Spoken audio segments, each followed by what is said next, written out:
Welcome back, everybody, to another episode of the Non-Standard Podcast. I'm your host, Manny Lamson, and on this episode, I'm joined with a great friend, Kory DeLuke. We met through social media, as I do with a lot of my guests, which I really love. And our conversation is very personable. It's very humble. It's very approachable. He spent 10 years in the Air Force, multiple jobs, working from standing valve, working on the C-130. So he had a chance to really develop his leadership skills and see that.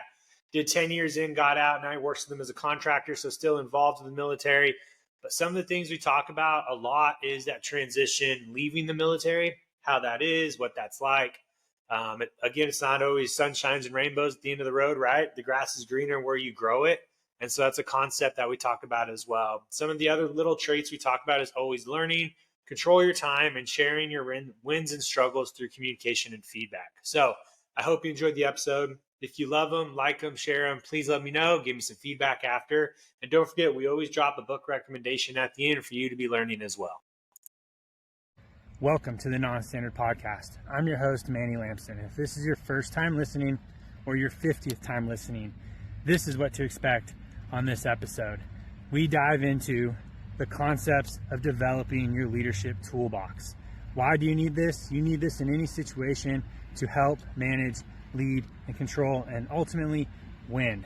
How do you do that? You can't use the same form of leadership in everything you do. So every episode, we dive into my leadership philosophy. We dive into the story and the background of the person we're talking to. And we also dive into some leadership traits I have accrued throughout the years. And then we also follow it up with a book review at the end. So you're getting a wide range of leadership topics and traits that you can add to your kit. So without further ado, let's go into the recap of this episode. And afterwards, if you love it, like it, share it, follow it, give us some feedback, because we're only just getting started. All right, what's up, everybody? Welcome back to another episode of the Non-Standard Podcast. Again, as you heard in the intro, I got my man Kory here, and we're going to dive into it. So it's been a common theme of mine that most of the people I get on are from social media, which is why I love social media. Kory and I met through TikTok, just following the pages, and we chatted throughout and got him on the show, which is great. I love it when people will take the time and I randomly just reach out to him and we're just like, hey, you want to be on a podcast? Like, yeah, cool. But what I tell a lot of people is everybody has a story, which is really cool. Most of us are just living, we think like a normal life. But when we talk about some of the solutions we've been or problems we've been through, transitions we've been through, it just relates to a lot more people, especially at our level. Absolutely. Where we're not like, we say normal, we're just in the military. So it's going to relate a lot more to military people, which is what I love. And then Kory, like we talked about before, getting out in the military is such a huge topic as well that a lot of us love talking about because it seems like it's, I don't know, from looking in to out, and I'm pretty sure you saw the same thing. You thought it was going to be easy because, there's everybody talking about it. There's tons of resources, right? They do so much for you, but just like we'll talk about later, it's not. And I don't think, I'm getting closer, 4 years, so definitely a lot closer to where I think about it. And I just can't imagine what it's like when you get out and you don't have that like big brother umbrella, right? Like checking you in, watching what you do. And then not just that, but also the people around you that you can just like message, they're probably there, but it's not the same for them and you when you're out of the military. You don't have like those squadron chats, that we have now for communication. You're just sort of like, oh, I woke up. Okay. Yeah, it's super tough. And as I talk about my transition and everything, it's definitely something that I'll talk about and how I got to where I am currently. Nice. But with that being said, let's get on with the show. So for those listening and who haven't listened before, we always start with 3 H's: hometown, heroes, and hardships. So I got this for my first episode and I love it. It's just a great thing to do. And so Kory, I'll hand it over to you on your hometown, heroes, and hardships. Yeah, Manny, thanks again for having me on. So my name is Kory DeLuke. Currently, I'm a contractor for Metro Professional and Financial Services. They're a small LLC company out here in Arizona. I'm a contractor out at Davis-Monthan Air Force Base, and I work for the 563rd Rescue Group. You being aircrew, you're probably familiar with the whole. I'm out at the 563rd Rescue Group, Davis-Monthan, and I'm sure being aircrew, you're familiar with StanEval and the standardization and evaluations. For those that aren't familiar, essentially it's like a quality review of all the aircrew records. And for me being in the rescue group, I work with HC-130J squadrons, the HH-60 Whiskey squadrons, and then I work with, now it's kind of a conglomerate of AFSCs, but they're the Guardian Angels, so we get a mix of PJs, Crows, TAC POs, and now we're getting CCTs, and they're kind of integrating to be small integrated teams. So originally I joined back in March of 2013 and joined Open Mechanical, didn't really know what to expect. Of course, any enlisted member who went the open route knows the struggle of you're still sitting, waiting, going through boot camp, trying to figure out what your job is until you leave basic. Found out I got C-130s, and my first base was Little Rock. Got there at about September of 2013. Started off working the flight line for my first couple of years. Worked my way up to be a dedicated crew chief and flying crew chief, and that was a fun time getting to fly along for a couple of missions. Went on to do some back shop maintenance. We called it the isochronal. All airframes go through a phase sort of inspection where maintainers will dive deep, take off a little bit more panels, and make sure our birds are still running smoothly. I even worked in an office, nicknamed it, we called it MOC, but it was the Maintenance Operations Center, where we work with command post and doing more of the logistics side of the flying operation, where we're making sure our crews are getting out on time, missions are launching on time. Finally, after 8 years, I got orders to Davis-Monthan, got here about March of 2021, kind of synonymous how it all was around the same March time frame. Yeah. I was working the back shop here as well, and it was tough learning a new mission, new MDS. At Little Rock, I worked H model C-130s, and then out here they had the EC-130s, so kind of like the electronic combat reconnaissance. And they have the HC-130Js, which is more of our combat search and rescue platform. In-air refueling for the helicopters and a whole bunch of avionics upgrades. But as my time here at Davis-Monthan started to trickle down, I knew I had 2 years left on my contract, and it brought me right up to that perilous enlisted halfway point, right at 10 years. And so, having already gone through 2 knee surgeries, I already kind of had the med group going like, hey, we're looking at reviewing your records. You might be looking at a med board and could be looking at getting out. And so it was tough to make the call between, do I take this into my own hands or do I let this ride out and see what fate has to play out? And I decided, instead of, with the military, letting a lot of decisions be made for you, I decided this was the chance in my life I could turn it around, take it into my hands. And I was like, you know what?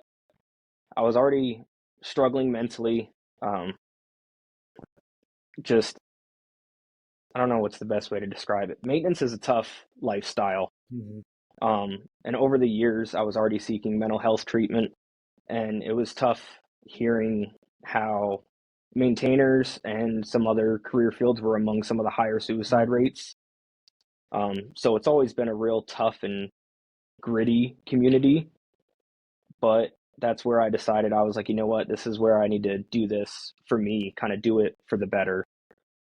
Take it into my control, see what I can do. And at that point, I had about 1.5 years left until my separation date. I wanted to gather as much information as I could, see what all resources were available. I signed up for the soonest TAPS classes that I could. It was really just about resource gathering and, for me, networking. I wanted to talk to as many different resources as I could and different walks of life to figure out, okay, where do I go from here and set up my next transition. And then it was finally just March of 2023. Just last week, I hit 2 years that I've been separated now. A couple things. Yeah, I'll add on a couple things after. I took some notes throughout, so we do have a standing eval here. And for those that are listening, right, standing eval, they usually are tracking all of your procedures and, testing and requirements for aviators to go fly, right? Like, we have a guy here, he's a C-130 prior guy, his name's Yoda. He's an amazing contractor, civilian that we have here, and he's a great guy to work with. And so it's cool to see, one, the civilian route stay connected, right? It keeps that bond. And that's why I love our civilians here, because they just understand, I rarely see a civilian who doesn't have military experience, which sometimes you don't when you're just like in a specific role in that shop. But I think those that do have the military experience really blend in with the squadron. It's really, really beneficial because as I was looking for a job, my first job when I was on terminal and everything, I actually worked under a different contract. I worked with the A-10 squadron in kind of like a support staff role. Mm-hmm.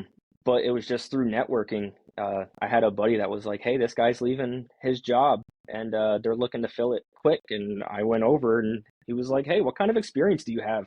None, but I know how to get into the regs and read. Cool. Can you start Monday? And here I am 2 years later. Man, nice. And they love having us in the office because being that, at least at the group level, you have one of each crew position as subject matter experts, but everyone still regularly flies. So they enjoy having us contractors around as solid continuity.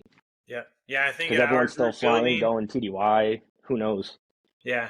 At our group building, there's 4 civilians in there. And that's a lot in a group building where there's OG commander, the DS, maybe an exec that's an officer, but the other exec's a civilian. The long range scheduler is a civilian. The AR is a civilian. Standing eval is a civilian. And so they're just, and what we've seen is the continuity they provide. They provide so much continuity when, for those listening, the military rotates usually every 2 to 3 years when it comes to jobs and doing new things. And it's their idea to think if you go more places, you'll get more experience, but sometimes staying a little bit longer isn't going to kill you. Like you can still keep that continuity, stay there, but that's what they provide. The other thing you said I was going to bring up is I was also open mechanic when I tested for my ASVAB when I was in high school. Really? Yeah, I went to my dad and I was like, hey, Dad, I took the ASVAB. Here's what I got. I had no idea. And he's like, nope, you're not doing that, because he was in the Air Force. We're going to go find you a guaranteed job. And so that's how I got SEER, actually. We went to the recruiter, and we were like, what's guaranteed? And so originally they pitched me on PJ. I was like, cool.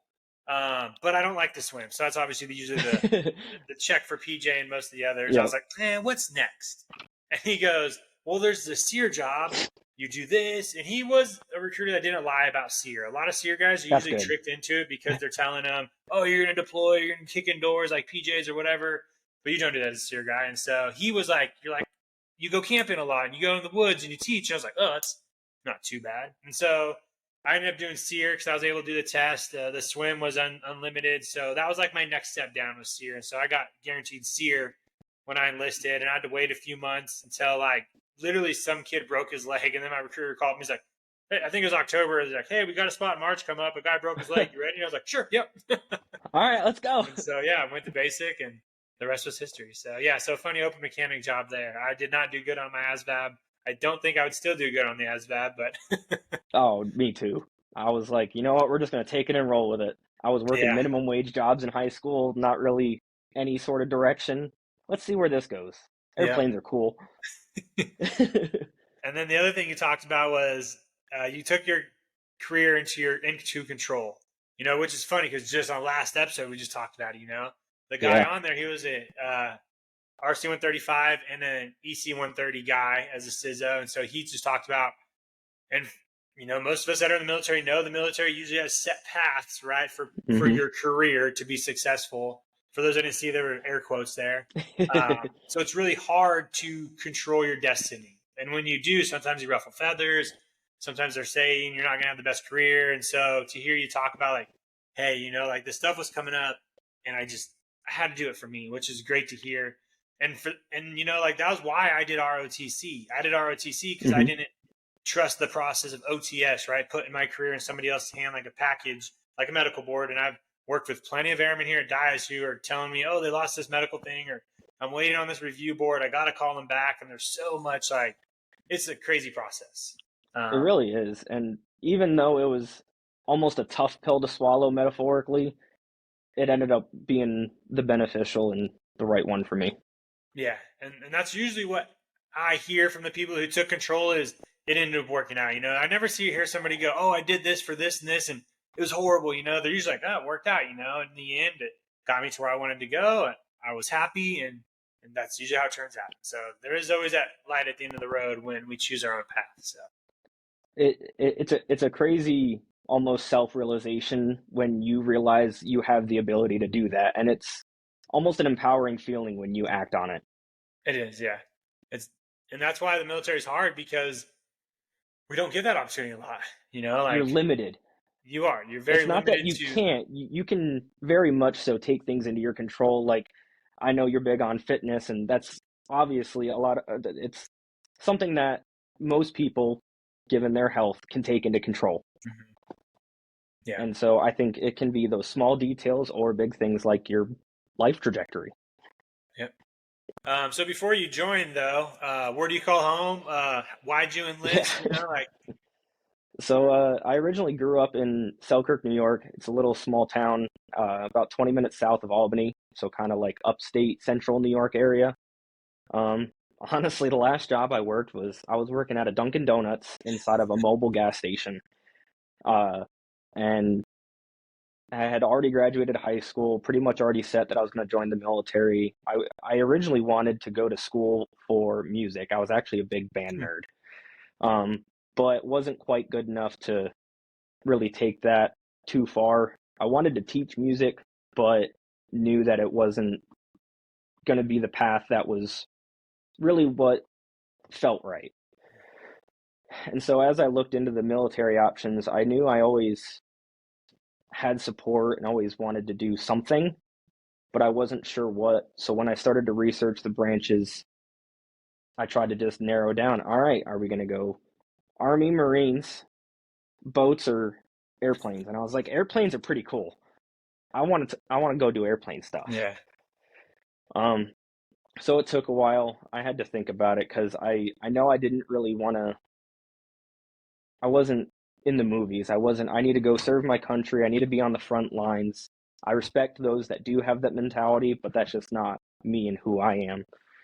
Um, but yeah, it was New York is what I call home still to this day. Nice. Yeah, my wife's from Poughkeepsie area. Oh, Um, okay, that's not too far.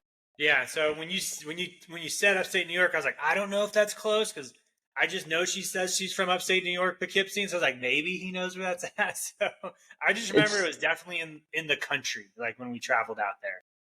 I know I want to say it's about like half hour, 45 minutes. Okay, that's probably the Within an closest person hour. I've met. Yeah. Okay. Yeah, it's crazy. It is. Uh, Yeah. She is a Yankees and Giants fan, unfortunately. So. Arm's distance. I like the Giants, but the Yankees, I'll learn to live with There you go. it. So who do you got for your heroes out there? So my two heroes, uh, at first when you said that, I never really thought about who my Mm. heroes were. And so I didn't want to sit and reflect because I know I'd overthink it. I'd go Yeah. spiraling. And so the first two that came to mind, my first was my great grandfather who passed when I was 6. He was in his mid 70s, had a lot of health problems. But the short time that I had with him growing up, my parents were going through a divorce, and my great grandparents were like the safe haven. I could stay with grandma and grandpa. They were the ones who loved me unconditionally when mom and dad were fighting. And so it was tough to see the parents fighting, but always having the one strong figure to look to be like, okay, let's, instead of trying to separate the situation, let's figure out the why. And just knowing, uh, just to stand up for what you believe in and trust yourself, really. That if you're going to make a decision, you stick by it, you find the why, instead of being so reactive. You want to Yeah. take a beat. And the second was my dad. Dad's still with us, but uh, even despite his growing up, and it was always used just in the divorce that my dad didn't graduate high school, or he may not have lived up to what he was supposed to. Who knows? That's not for me to judge. He wanted me to be a better man than what he was. And even recently, we were on vacation together, and me not having kids yet, I'm still anxious to see what it's like to be a father. And hearing from my father that you want your son to be a better version of the man that you've become, and hearing it from him, I I don't know how else you would define a hero. To Yeah. hear that you made it from your dad, that really hit home. No, nice. And that's why I love throwing in that hero question, because one, most people don't think about it a lot, right? And so it's not there as pertinent in a conversation. And then when we do think about it, I think a lot of us probably go to sports or movies right away, Mm-hmm. when it comes to that. But then when you sort of get past that quickness of a hero, you sort of go like, why? Like, what about this person who's been here my whole life that has seen me through this, or I've seen that in person? Yeah. And I do love hearing guys, right, have their dad as their heroes. Like I talk about it all the time, and my dad is my hero. My grandpa, when he was alive, I remember just how he was a Oh yeah. strong, silent type. So having that and going hunting and fishing with him, and then my dad working his whole career. Heck, he still works, and he retired and he's working again. Um, it's just one of those things where I just want people to understand, like, father figures are so important. Like a positive role model, being out there for our kids is just what we have to do. And so, whenever I just see it here, like when I read it's a dad or a grandpa, or I hear somebody talk about it, I'm like, yes, like, that's cool. So Yeah, and that's why it was such a almost curious question for me, because here I am 30, I don't have kids yet, but looking to it in the future years, yeah, it's something that I'm almost getting like a happy anxious for, like, all right, I'm ready to experience it. yeah. And So, then I know when I had my kids, it wasn't pertinent right away, that feeling. But I think with my third kid, having the age gap, mhm. I see it a lot more, where Cooper's so young. And man, it's hard for me to feel bad that I don't remember that much of Connor and JoJo, but so I take it for a grain of salt. Like, hey, if I don't remember all that now, let me just definitely soak in this time with Cooper, and so it sort of brings it back home. And then seeing my dad, obviously take my son, to the opening of the Rams, Mhm. game in SoFi, was a cool experience. And so for my dad to have that relationship with him is always something where I'm like super blessed, like Oh, it's absolutely. just, it's just really cool that my dad was like, hey, I'm going to take the kids to the rodeo, in Dallas, something I've never done with him, but I'm like, what if I want to go?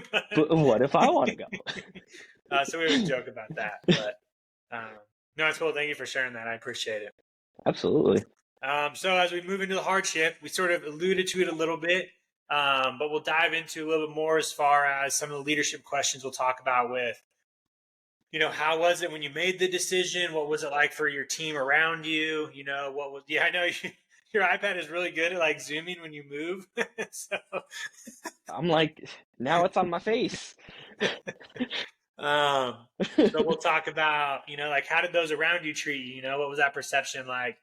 What was it like coming out? And yeah, all those little things that dive into leadership. Yeah, so it kind of wraps up at the tail end with your three H's of the hardship, but it definitely caveats into the leadership because it did help mold me to who I was. So, as the cliff note, the hardship, I put my transition out of the military, but it's not just a one single event, one single a day. Yeah. It really was of years of multiple events, Mm-hmm. really.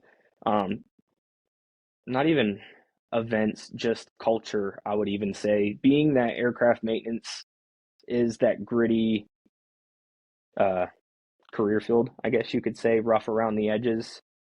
For me and my upbringing being parents divorced, I had a lot of mental health struggles through that as well, being that they split at 6 and never really realized what the struggle was until, oddly enough, that I was in the military. I didn't understand what anxiety or depression was until I felt off and I finally sought help. Um, so actually, about 2 to 3 years leading up to my separation, I was in treatment for mental health, anxiety and depression. Went through different medication changes, trying to figure out what would work right for me. But as I tried to become more transparent with my leadership here at Davis Mothin, um, although we were told in the military, mental health, it won't take, like, you won't have repercussions for seeking help. We want you to go seek help. And I was the firsthand experience of that's not true. As soon as I became medicated, I was told that I was no longer trustworthy to touch the aircraft, or I was seen that I was unfit to be an NCO and lead airman. Because even though I was taking the beat, taking a step back to try to take care of myself, I was seen as lazy and unmotivated, whereas my approach to the mission was people over mission instead of mission over people. So instead of trying to advocate for myself, I was also advocating to those troops below me to go, hey, this isn't your entire life. Whatever you're struggling with, you can make it through too. If you need help, I will protect you. You see me dealing with it, I will deal with leadership. Take care of yourselves. And so it even got to the point where I joined med group with my knee surgeries and my mental health struggles, and decided that that was finally, you know what, let me turn this around. Let me benefit myself. And so it was kind of an advocate for the younger guys too, to take control of their situations, because being that I had all these factors that I was transparent about, I wanted younger people to see the transparency and the different levels of leadership. Yeah. So then they're not just seeing what's for face value. I wanted to, within reason, show how things were handled, not the tough conversations or anything airing dirty laundry, so to speak, but the approach and the tonality behind the conversations and how negative they really were. So going through TAPS and trying to prepare myself as best I could, I ended up signing up for a skill bridge. And for about 3.5, 4 months, I did an internship with a company called Equipment Share. They do large construction equipment maintenance and rentals and sales. Unfortunately, couldn't get a job with them.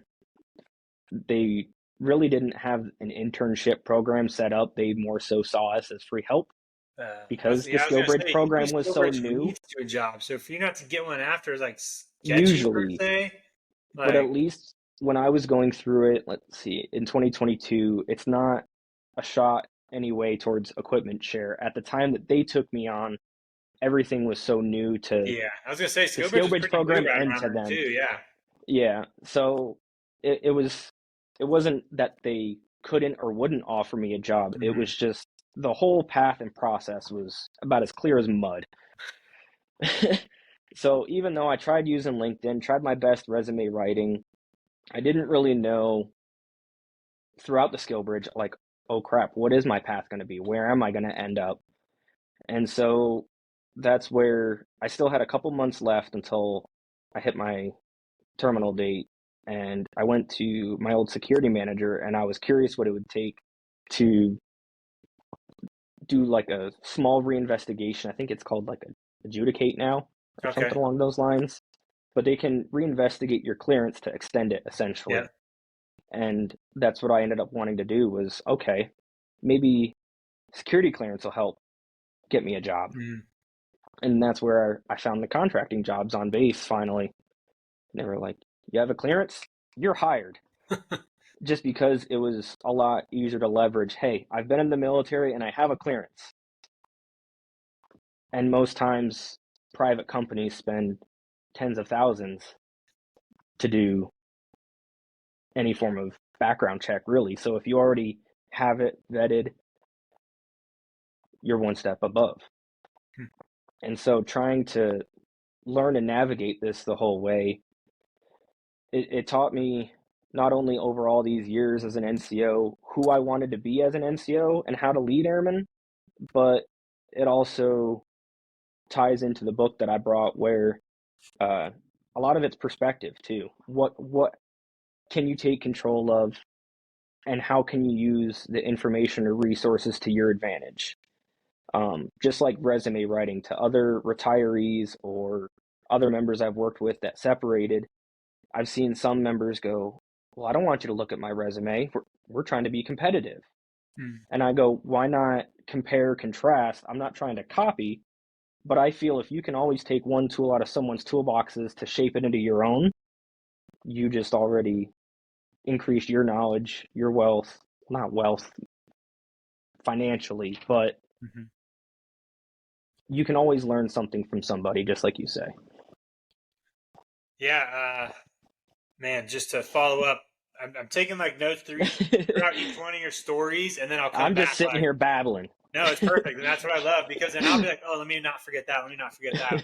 So the mental health thing, right? It's huge. It is. Unfortunately, you're not the first person who's, I don't want to say been on the bad end of it where it hindered them, because I've dealt with and been around a lot of friends who have the same issue. And we all have our different journey paths and experiences with it. Unfortunately, mental health can preach all they want, probably that it'll never affect your career, but it does, like sometimes I almost wish they would just be like, hey, it can affect your career, but here's how we can help you get back, right? Because then they're not sort of sugarcoating it, and then it catches somebody off guard when it does have an impact, And so this camera zoom, man, it just trying to get some water, and it's wanting to see every drop. But what I loved about that, and just like I've heard before, you took a hardship, but you learned from it, and you took the positive out of it. Even though you were having a hard time, you were showing people around you like, hey guys, I still went to mental health. If something does happen, here's what you can do, right? You can still do this. You have to talk to these people. And you've already hit so many of my leadership traits, like being transparent, a super hard leadership trait overall, because most people don't want to tell anybody anything, especially like when you think of like a military style of leadership, right? Like supervisor up, usually nobody wants to tell their supervisor anything because one, they're afraid because they're supervisors, so they don't know if they have that relationship. And then two, you usually don't want to go down and telling people that, because you may come off as, that you messed up, or, you're not respected. And so for you to take that courage and just go, hey guys, I want you to learn from this just in case it happens, here's what you should expect. Here's who you should talk to, and here's what you should do. So it wasn't as far as personal symptoms I might have been experiencing on medication, but I would say, hey, I'm on medication and it's not easy. Just enough to get the point across. You don't need to tell every detail of your life. And then the other thing you wrote is, I almost think the process to get out should start way early, almost like 2 years out, if not more than a year. Because I agree. Within a year, actually limited. Yeah. Within a year, I don't think you have the time to network and plan a career. Like, literally a career. So you're making a life decision. And sometimes for some of those airmen, it's within like 6 months. They're thinking of separating right then and there. And so then they have to make a decision right then and there. What are they going to do for the rest of their life? And it's very impromptu. It can be chaotic. It's a tough course to navigate depending on the information and resources you have around you. Yeah, especially with your job, like obviously as a maintainer, if you're on nights or mids, you have a different schedule. You don't have the time to set that up in 6 months, right? Like you can't just you can't just stop working either. And even it was the Air Force limitation too. I couldn't technically apply for separation until I was 180 days out. Yeah. But I needed separation orders to apply for SkillBridge. That I could start at 180 days out. And I'm like, oh. Yeah. And I know some people probably are like, oh, I don't want to tell Air Force I'm getting out with 2 years left, right? Because then they're going to think they're going to be screwed over for certain things. But if you're a good leader and you have people that are thinking about getting out with, like I told my boss when I was a 4-year enlisted, I told him in 2 years I was getting out because I knew I needed that time to set up. I couldn't wait until a year or 6 months to get out. And so did it hinder me in some things? Yes. But did it open up other doors? Yes. So there were wins. I still got wins out of it. Now, as a good leader, am I going to keep that guy from promoting? No, I'm still going to, if they were the best at that time, they will promote, and that obviously comes down to trust and relationships with your supervisor and leadership. But I think it should start pretty early. And it's tough how you make those decisions too. You could have an airman that's been in for a couple of years, maybe a little on the younger side, or you could have maybe a captain or major that's been in for 12 to 15. Maybe they're retiring at 20 years. Yeah. Everyone all has different experiences leading them up to where they're at. Yeah. So it's tough to gauge how they'll handle the decisions. What's my note say here? Oh, yeah. One tool. So obviously I talk about all the time, leadership is not created. We don't just magically create leadership traits that meet our own. We're stealing them, I probably steal a leadership trait every episode I record, which is why I love doing this podcast selfishly. Yeah, it's Because awesome. I get better, and so for you to talk about that, it's just what I've loved about a lot of your stories is I don't know if you realized it probably at the time you didn't, but you're looking back at where those leadership traits are fitting in, like that's how it is with me. Like, even though I started my leadership journey 3 years ago, I look at like when I was an A1C or a senior airman, right? And I look back now and go, oh, that was a leadership trait I had back then. Did I realize it as a naive 18-year-old? No, I didn't. I was just an airman living dorm life to dorm life, thinking Friday to Friday.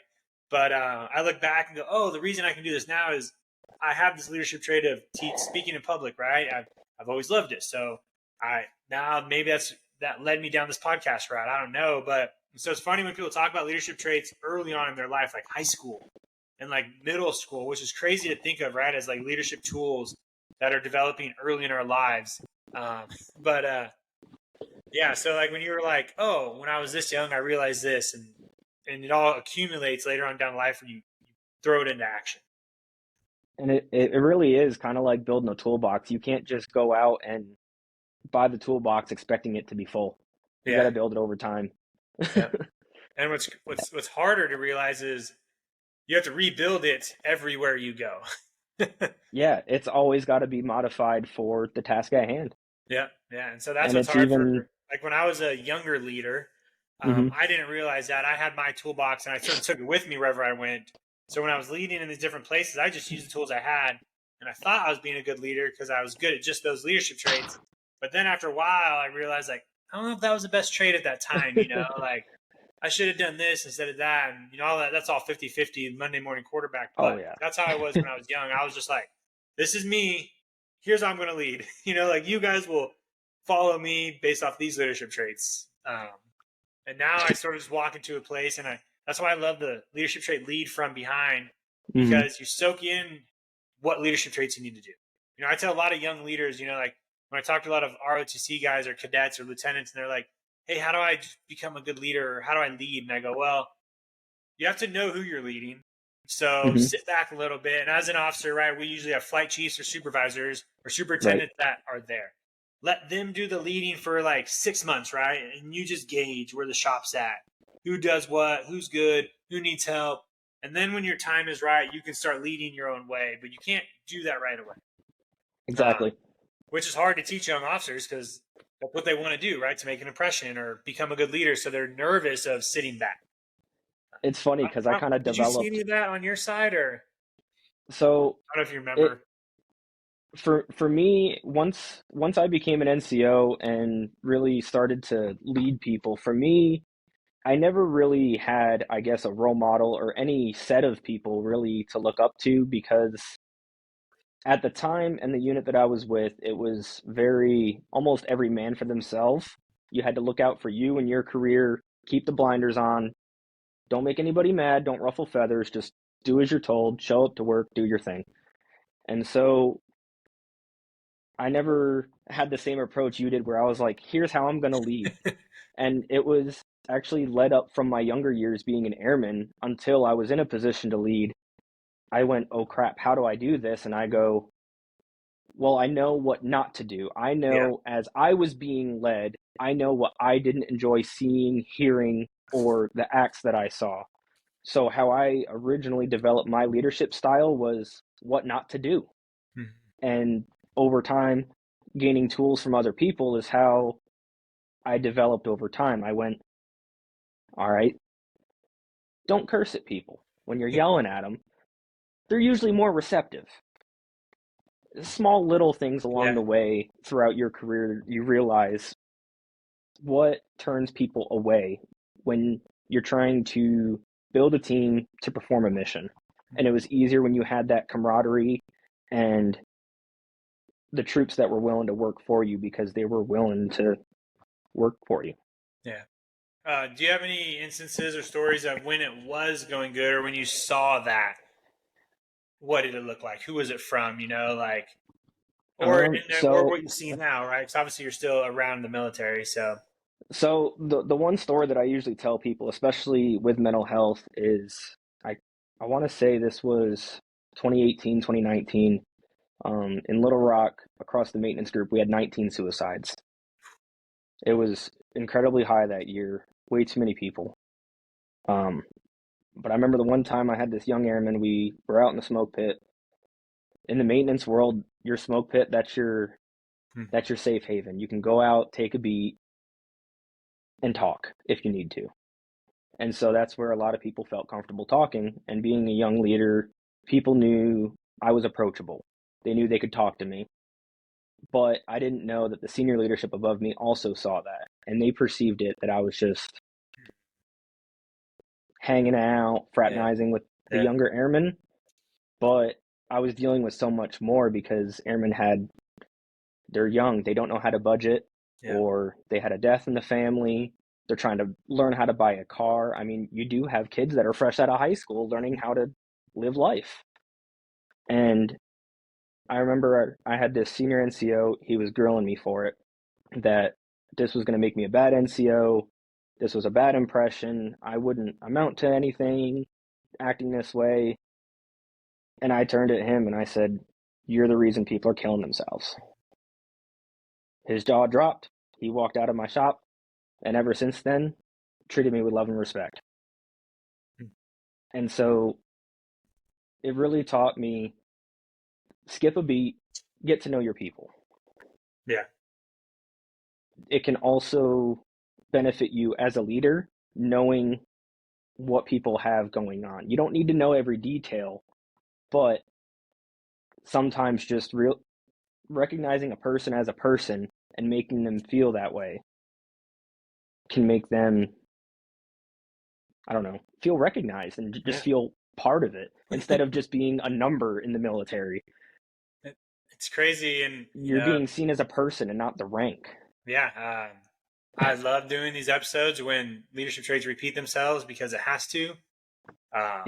And whenever I have to mention just being a good person is like a leadership trait in the military, like shockingly. And I'm like, yo, we should just do that all the time. But for some reason in the military, when you're a good person and you build relationships, people think you're like going the extra mile or like doing more than the others. And I'm like, no, we should all be like this. Shocking.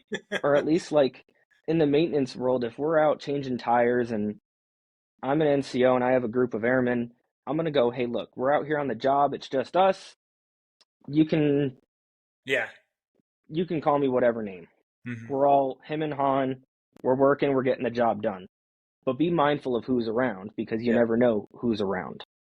Yeah. As long as leadership's off my back, I'm off your back. Yeah, that's how it is when I obviously have airmen come work out at my house, right? Which is probably weird for people to hear, like an officer has enlisted airmen come work out at their house and then I cook them breakfast after, right?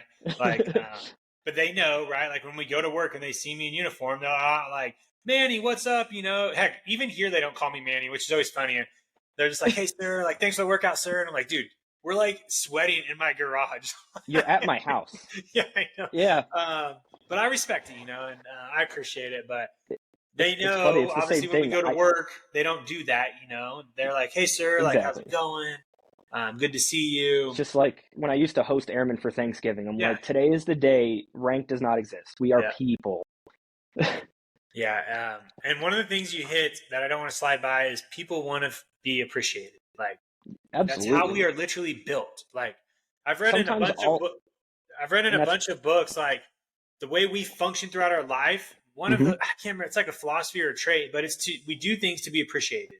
Like, that's just how we're ingrained. Like, that's sort of what separates us between like animals, things like that, this connection we have. And so when I got to my squadron here at the 9th, we were talking about, the wing commander came in, or maybe squadron commander, but they're like, how can we like boost culture?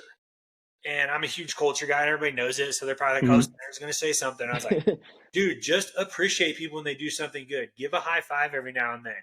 If someone it could be a simple thing, like sends an email on time or does something, just say good job. Or I noticed you did this. Like whenever someone sends an email to me, that's like all email. I'll reply back like, thank you for the email, like just one to acknowledge it. Cause I hate ghosts. Oh, that concept bugs the crap out of me. But I'll just send an email back. Either like, thank you for the email. I got it. Even if it wasn't even a question, it was just like a directed all question because I know that person was probably stressing, typing up this email to send to the whole squadron, right? Because what if there's an error? What if somebody makes fun of you? Yeah. And so I will just reply back like, copy, got your email. Thanks, we'd appreciate it. Or if I see them, I was like, hey, I got your email, man. Thanks. And they're like, oh, okay. And sometimes I'll do it loud, right, to let other people know they're being appreciated. Because some people, that driving factor alone will boost high percentage of your workflow. It doesn't even have to be extravagant. Quite literally, give a pat on the back, say thank you. Just people just want to be recognized for their efforts. One of the fun things we do is the haircut thing in our squadron. The haircut day, you know? Yep. And so that is a simple way to appreciate the smallest details of somebody's life where it's not work related, but you recognize a change in them. You know, we give out gold, silver, and metal for the first 3 people that recognize a haircut. I love it as a flyer because you get recognized, right? And it's not something you have to work really hard for. It's just you did something that you're positive. Most people want to get a haircut, look good. And so like my wife, obviously, when she comes home, she wants me to recognize I got her haircut, even though I already know. But so like those little small things. Same thing too. I made a TikTok on it once, and I think a lot of people thought it was pretty funny. Or they have like different names for it in different squadrons.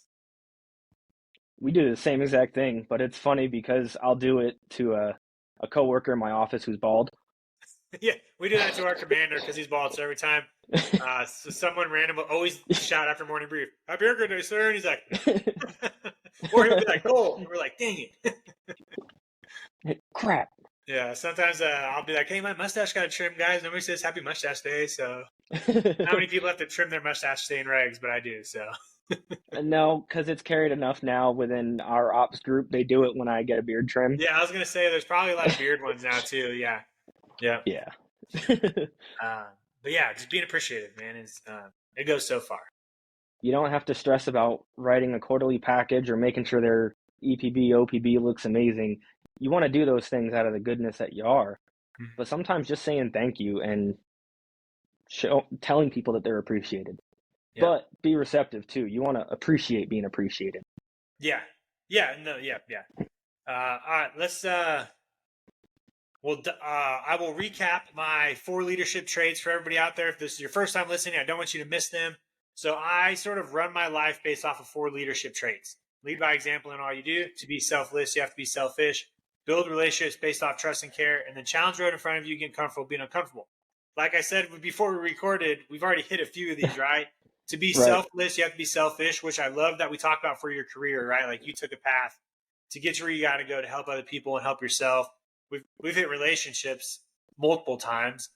Out of the remaining 2, which one do you think a lot of people struggle with? Getting uncomfortable or leading by example? I think honestly, those 2 can coincide. They can. Like, as soon as I left my tongue, I was like, man, they're very similar. But yeah, and that's why I wanted to emphasize that, because those people who have a similar journey and they're not sure how to lead, it can be uncomfortable. Or people that progress in their careers, make ranks, a lot is a happy and prideful time. But for many, it can be uncomfortable because of the unsurety of the roles. But I think leading by example can help you overcome that, because if you start as basic as yourself, if we're talking military, making sure your own uniform looks good, you're squared away, start with the small. Yeah. And once the small seem non-existent, you just keep stepping up from there. Yeah, and until everything becomes easy. That's one of the best ways to phrase it right there, is if you can manage the small stuff, make the small stuff happen in routine, you really get to focus on bigger stuff, and then that stuff becomes easy, right? Like a lot of people always ask me, like, hey, how do you work out so much, or how do you have all this time? I'm like, well, I started small, you know. I just started waking up a little bit earlier one day, and then I just did this. And then once that became habit, I added a little more to it, you know. Like, what else can I do to challenge my morning? Okay, now I do this. And then now it's like, I can't go a day without doing any of it, because it's literally how I live. Like on leave. It's about the small changes. Yeah. And then the 3 you brought to the table, which we've already covered, which is great. Always be learning, control time, and then share your wins and struggles, which we just talked about. And then we just talked about make time for the details. The one I really like is control time. So what are some tips and tricks you have for people out there to help control time? So it's funny because I actually have a non-standard approach. I'm not actually going to talk about your individual time management. What I meant by control time is one of the tools in my toolbox when I became a young NCO for whether it was anything good or bad. I can't pay people more and I can't pay them less. I can write them a quarterly package, try to get them recognized. But what was in my immediate control was time. People can owe me Oh, time, or they can earn time. Obvious because in the military, since it's all based off your rank, the thing that I could control was their time. If everything's going great, we've been working hard the entire week. That Friday, I'm going to do what I can to try to get them out a little early. Or in the opposite, when I was trying to learn corrective tools as an NCO, I relied on time because I realized that's what meant the most to yeah, people. yeah, People don't want the pieces of paperwork to recognize, hey, you didn't look proper in uniform. No, I had an instance where an airman showed up for his shift. His uniform was not up to par, and he didn't shave that day, which usually I wasn't picky on, but I was like, come on. So I told him, I was like, you're going to go home and fix yourself. However long it takes, you owe me at the end of shift. uh, And so he ended up staying about 2 hours after shift. And it wasn't anything crazy. It was like a 12-hour, which was sadly almost normal for maintenance. But it made it, in my experience and the feedback I got, was they never did it again. Why? Because they don't want to take the time out of their day to go home and fix themselves. They don't want to listen to me talk about the standards and enforcing them. They don't want to go through the same song and dance again. So what's going to happen the next time? There is no next time. nice. And That's that's good. I how like that I because used time as a big one. Or yeah, other airmen would see it. Hey, this guy's Johnny on the spot, and he's been getting to leave work half an hour yeah, early every day.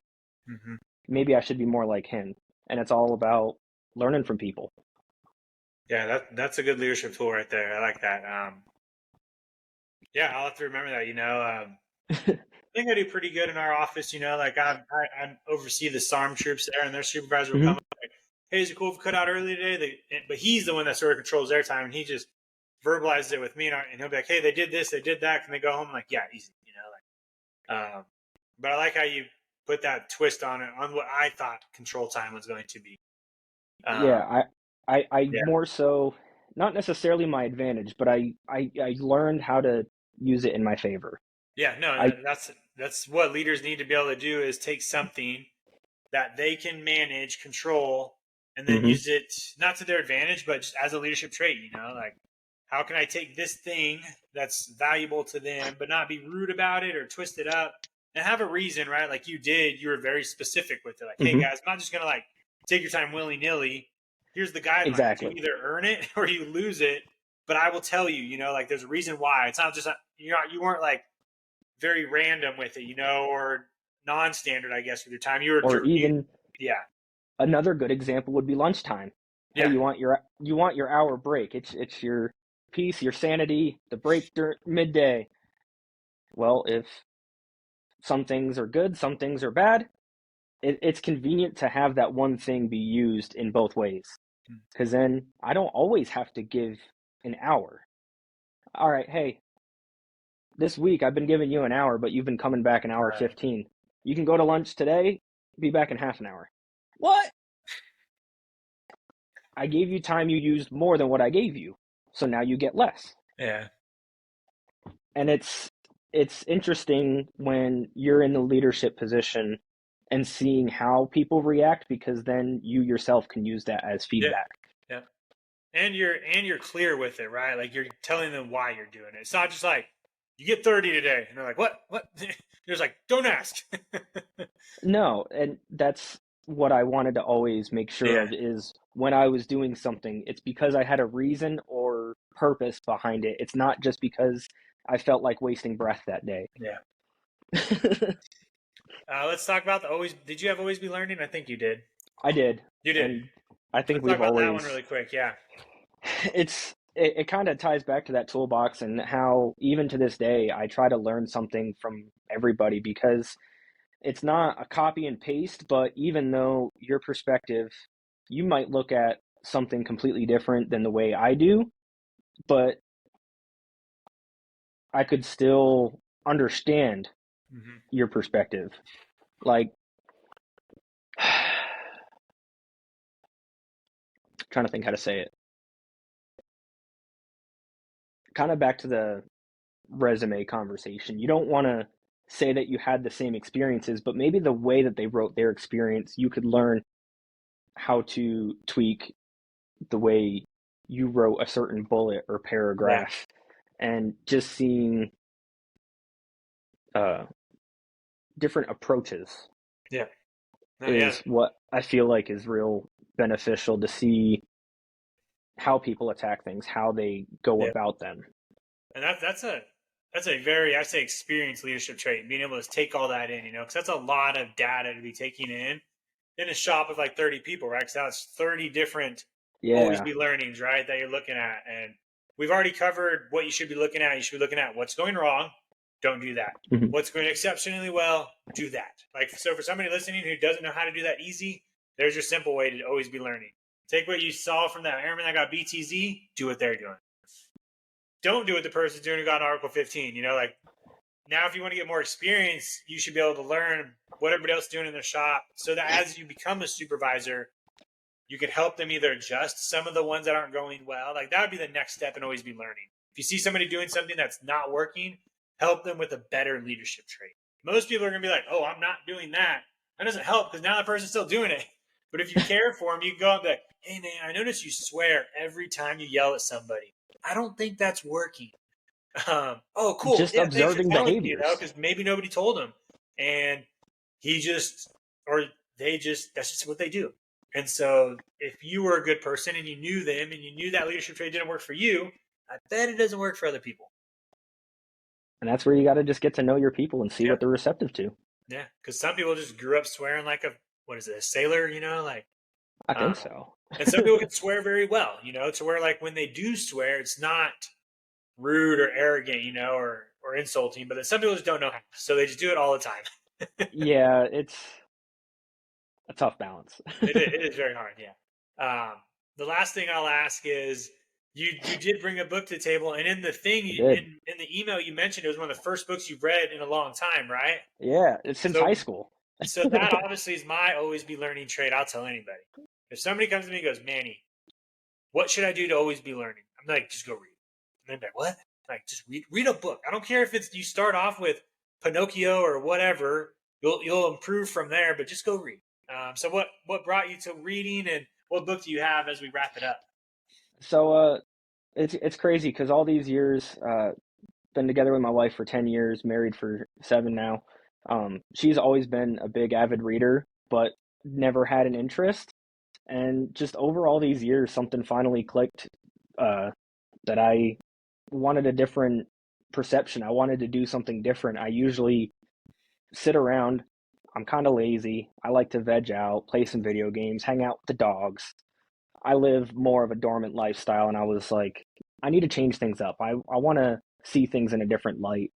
And so I took a Barnes & Noble trip with her, and I don't know what about this book grabbed me, but I went to the military section because I was like, let me read something relatable. Maybe that'll keep me hooked. And the book I brought is called They Called Us Lucky. It's written by Ruben Gallego. He's actually in the 7th district as a congressman for the state of Arizona. He's a Harvard grad, prior Marine, and it's his telling of the early Iraq days, as they were one of the hardest hit units. I want to say it was early 2004, 2005, and it's his firsthand accounts of his upbringing, him going to college through Harvard, his diverse background, into joining the Marine Corps, the training, up to the actual deployments, and what he saw, how it affected him, and the division they were with, they were Lima Company. And so, being they were one of the hardest hit units, the media labeled them as Lucky Lima. They were lucky to come home. And so that's what he kept touching on, was, what about my luck? I watched all these men die. What about that is luck? And so throughout each chapter, each firefight, he ends it luck. And he counts up to his favorite number 11 all the times that he encountered it. And he talks about transitioning to his afterlife and how all of this comes full circle and how he eventually succeeded into his political career now. And so for me, it was him telling his story that I learned perspective. You want to see how people experience other things and how they react to them, because a very common theme that he talks about is PTSD and how it affects different veterans, but different veterans are affected in different ways. And so maybe seeing things through a different light can help you understand it. Nice. Well, I'll be on that today. The one I bring is it's a long read. It's called Matterhorn. It was recommended on another podcast. Mm-hmm. It's a Vietnam story about a hill called Matterhorn, and I love it's. Man, every time I read a history book about war, it blows my mind of what they had to go through. And so it's almost humbling reason why I read these, right? Because war is not like what it used to be, especially for a flyer, right? War is pretty easy, right? We take off from an apartment dorm place and we land back there at night. So it's pretty simple per se. So when I read these books, I learn a lot about where leadership really developed, like this old ethos of military leadership. And so sometimes I'll learn new traits in there, like reading Napoleon's, about his leadership style, and Hancock's is another one. There's just a button. So yeah, I'm reading this one, and it's about a young lieutenant going through the bush is what they call it in Vietnam, and it's just crazy. And so it's a long book, but it's called Matterhorn, and that's Sounds what I bring interesting. to the table. And just another military one, which obviously we all have relationships with, but Absolutely, I'll definitely have to check that out. Good. So yeah, any last final shots for those listening? I think I've said my piece. I think I've babbled all I can babble. No, it was good. I love doing this every time. And I tell a lot of people it's always a bummer when it ends because we're always getting started on leadership, which is fine because I want the listener and even us to end on a high note. I don't want us to end on a spot where it's like, what do we talk about now? We're sort of like, cool, boom, script, follow. We did it. Success, right at the hour mark, which is nice. Non-structured, kind of tied in everything during the little babblings. Good. But thank you, Kory, for your time. I'll follow up with the book link, your show notes, how people can reach out to you. And then for those listening, thank you. We're only just getting started, so I appreciate obviously every save, share, and follow. And then until next time, guys, keep adding those tools to your toolbox. Thanks again, man.